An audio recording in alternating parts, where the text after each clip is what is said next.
নমস্কার বন্ধুরা, আজকে আমি বানাতে চলেছি বাঁধাকপি দিয়ে দারুণ স্বাদের মাংসের একটা রেসিপি। প্রথমেই রেসিপিটা বানানোর জন্য গ্যাস জ্বালিয়ে কড়াই বসিয়ে তার মধ্যে দিয়ে দিলাম পরিমাণ মতো সর্ষের তেল, তারপরে গোটা জিরে দিয়ে তেজপাতা দিয়ে তার মধ্যে দিয়ে দিলাম বেশ কয়েকটা কাঁচা লঙ্কা। আপনারা ঝালটা আপনাদের স্বাদ অনুযায়ী দেবেন। এবার দিয়ে দিলাম কেটে রাখা পেঁয়াজ কুচি।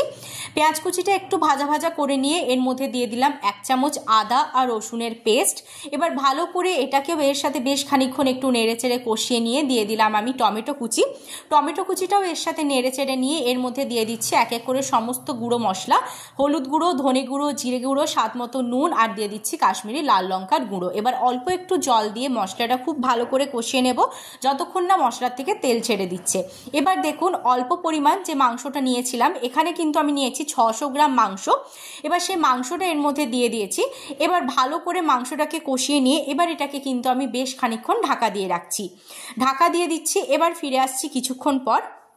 ফিরে এলাম কিছুক্ষণ পর। এই অবস্থায় কিন্তু একটু নেড়েচেড়ে নিয়ে আগে থেকে কেটে রাখা বাঁধাকপিটা এখানে আমি দিয়ে দিচ্ছি, আর সেই সাথে দিয়ে দিচ্ছি আলুটাও। এবার আবারও খুব সুন্দর করে একসাথে নাড়াচাড়া করে নিয়ে ঢাকা দিয়ে দিচ্ছি।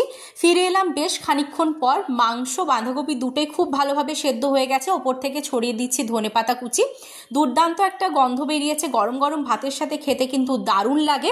রেসিপিটা বাড়িতে একবার অবশ্যই আপনারা বানিয়ে দেখবেন, কেমন হয়েছে জানাতে ভুলবেন না। আবার দেখা হচ্ছে নতুন রেসিপিতে।